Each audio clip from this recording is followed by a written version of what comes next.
কিরে ফাতেমা, তুই হঠাৎ আমাকে বাড়িতে? ওমা ফাতেমা, কি হয়েছে তোর? তুই কাঁদতেছিস কেন? খালা, আমার একটু আশ্রয় দিবা? আমি আমি তোমার ঘরের কোন একটা কোনায় পড়ে থাকবো খালা। আমার খালা, আমি তোমার পায়ে পড়ি। ওমা, মা ওঠ ওঠ ওঠ, মা ওঠ। ওমা ওমা ওমা, আমি আশ্রয় দিব মানে কি হয়েছে তোর? আমার কইলা কত মা? ভাই আর ভাবি আমারে বাড়ি থেকে বের কইরা দিছে। আর কইছে আমি যদি ওই বাড়িতে আবার যাই তাইলে আমারে খুন কইরা ফেলাইবো। তুই এগুলো কি কইতেছ? হ্যাঁ, তোর ভাই ভাবি তোর খুন করবো কেন? সম্পত্তির লোভে। আমি যদি ওই বাড়িতে থাকি তাহলে তো আমার বাপের সম্পত্তির ভাগ আমারে দিতে হইব। আমার তো মা বাবা কেউ বাইসা নাই, আমি এতিম। খালু, আপনি তো আমার বাপের মতো, কি এতিম মায়াটারে আপনার কাছে একটু আশ্রয় দিবেন? এটা কি কোনো এতিমখানা নাকি যে আব্বা তোর আমগো বাড়িতে আশ্রয় দিব? তোর ভাই ভাবি তোর বাড়ি থেকে বাইর করে দিছে। যা কোন একটা এতিমখানায় গিয়া থাক, এ বাড়িতে তোর আশ্রয় হইব না। না, ফাতেমা কোথাও যাইব না। ফাতেমা এই বাড়িতেই থাকবো, কারণ ফাতেমার মা যখন বাইসা ছিল আমার অনেক কিছু দিয়ে উপকার করছে। এই যে আমি প্রথম ব্যবসাটা ধরছি, সেই ব্যবসার টাকা পর্যন্ত ফাতেমার মায় আমারে দিছে, কোনো দিন সে ফিরে নেয় নাই। সেই ব্যবসার টাকা দিয়া আমি বাড়ি গাড়ি জাগা সয় সম্পত্তি সব কিছু করছি। ফাতেমা তার মায়া, এখন সে বিপদে পড়ছে। আমি যদি তার আশ্রয় না দেই তাইলে তার মা আমার কবর থেকে অভিশাপ দিব। ফাতেমা আজকের থেকে আমার বাড়িতেই থাকবে। তুই ঠিকই কইছো, আমার বোনের মায়া তো আমারই মায়া। আজ থেকে তুই মায়ের বাড়িতেই থাকবো, আমার কাছে থাকবো। মা, আব্বা, তোমরা কি পাগল হয়ে গেছো? আমি একটা জোয়ান অবিবাহিত পোলা, আর ফাতেমা একটা অবিবাহিত মাইয়া। ও যদি আমগো বাড়িতে থাকে তাহলে তো গ্রামের লোকজন আমগো হলে কুৎসা রটাইবো। আর তোমরা যে ফাতেমার এই বাড়িতে রাখবা, কোন পরিচয় রাখবা? এই বাড়ির বোন পরিচয় রাখবো। মানে লাগলে ফাতেমারে তোর কাছে বিয়া দিয়া আমি এইবারে পুত্রবধূ হিসাবে রাখ। আমরা চাই তুই ফাতেমারে বিয়া কর। এসব তুমি কি কইতাছ আব্বা? ওর মতো একটা এতিম মায়ের আমি কেন বিয়া করুম? আমরা ছাড়া এই এতিম মেয়েটার দুনিয়াতে আর কেউ নাই। আমগো তো বয়স হয়েছে, আমরা আর কদিন বাঁচি।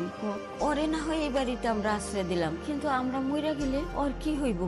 বা তুই যদি অন্য মায়ের বিয়া করস তাহলে ওই মেয়ে তো এই বাড়িতে আয়েই ফাতেমারে বাইর করে দিব। তাই আমরা দুজনে চিন্তা ভাবনা করে ভাবছি যে ফাতেমারে তোর লগে বিয়া দিলে ফাতেমা এই বাড়িতে সুখেই থাকবে। আমারে বিয়া করলে ওই সুখী হইব ঠিকই, কিন্তু ওর মতো একটা এতিম রে বিয়া কইরা আমি সুখী হইতে পারুম না।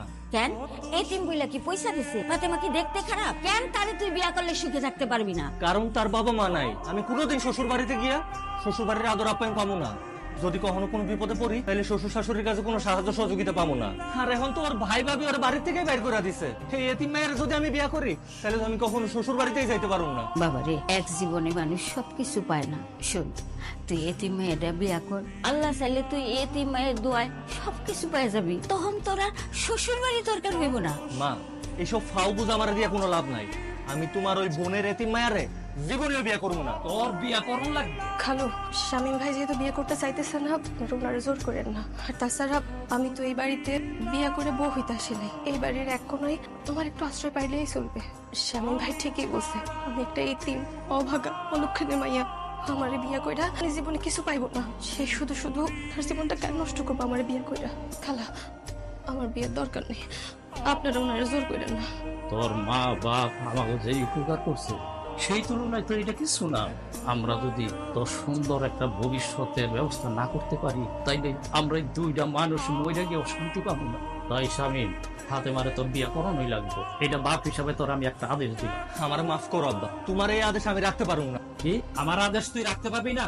তাইলে তুইও শুনে রাখ, আমার আদেশ যদি তুই না রাখস আমি তোরে আমার সম্পত্তি থেকে ত্যায্য করবো। আমার যা সম্পত্তি আছে সবকিছু আমি এতিমখানায় দান করে দেব। কি কইতেছ আব্বা তুমি এসব?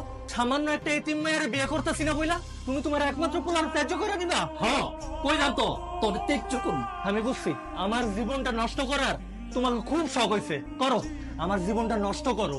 আমি এই এতিম মায়েরারে বিয়ে করবো। বিয়ের আয়োজন করো, নষ্ট করে দাও আমার জীবন।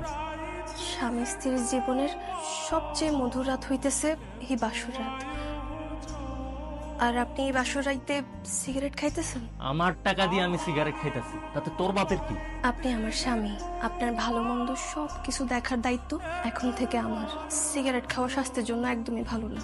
আজকের পর থেকে আপনি আর কখনো সিগারেট খাইবেন না। আপনি সিগারেটটা ফালাইয়া দেন। খবরদার কইতাছি, আমার একদম জ্ঞান দিতে আসবি না।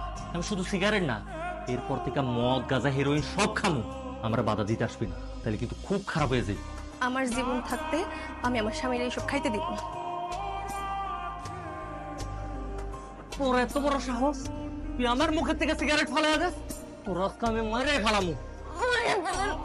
তারপর আমি আমার স্বামীরে এসব ছাইবাস খাতে দেব না। কই যাইতেছেন আপনি? আমার যেদিকে মন চাইতাছে আমি ওইদিকে যাইতাছি। আমি আপনার বউ, আর আজকে আপনাদের বাসর রাত। আপনি এভাবে আমার একা ফেলাইয়া যায়েন না। তুই আমার কোসর বউ, তোর আমি বউ হিসেবে মানি না। আর এই জীবনে তোরে কখনো আমি আমার বউয়ের মর্যাদা দিব না। এমন কথা কইেন না, আমি একজন এতিম মাইয়া। এই দুনিয়ায় আমার মা বাপ কেউ নাই। আপনার সাথে আমার বিয়ে হয়েছে, আপনি আমার স্বামী। আমি আপনার সেবা করেই সারা জীবন বেঁচে থাকতে চাই। আমার আপনি অবহেলা করেন না। অবহেলার দেখছসটা কি? কালকে সকালটা শুধুমাত্র হইতে দে, তারপর তোর আমি বুঝাইতাছি অবহেলা কারে বলে।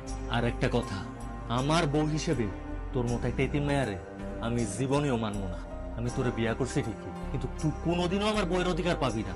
আমি জীবনেও তোর ওই শরীর স্পর্শ করুম না। তুই শুধুমাত্র আমার নামের বউ হয়ে থাকবি। দিনের বেলা তোর চোখের সামনে থাকলেও রাইতের বেলা আমি অন্য মায়াগুলোকে ঘুমাবো।